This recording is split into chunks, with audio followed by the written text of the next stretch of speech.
Good morning friends. આજે આપણે આજના વિડીયોમાં જોઈશું ફાર્મા ઇન્ડેક્સ વિશે. તો CNX ફાર્મા ઇન્ડેક્સનું ટ્રેડિંગ વ્યૂની અંદર આપણે આ વીકલી ટાઈમ ફ્રેમ પર ચાર્ટ જોઈ રહ્યા છે.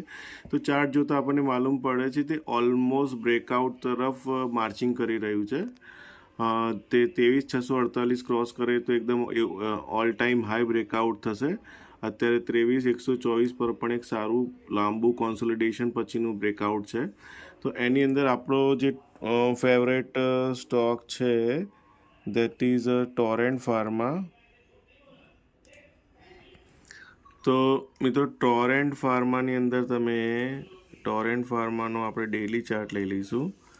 તો ડેલી ચાર્ટ પર તમે જોઈ શકો છો ટોરેન્ટ ફાર્મા એ બ્રેકઆઉટ આપી દીધું છે અને આ બ્રેકઆઉટ કેન્ડલ છે આજની હજુ ક્લોઝ થઈ રહી છે. જોઈ શકો છો 15 મિનિટની કેન્ડલની વાર છે. અને આજે આપણે તારીખ જોઈએ તો 6/1/2026 છે અને આ ડેલી ટાઈમ ફ્રેમ પર ખૂબ જ સરસ એવું બ્રેકઆઉટ આપ્યું છે, તમે જોઈ શકો છો.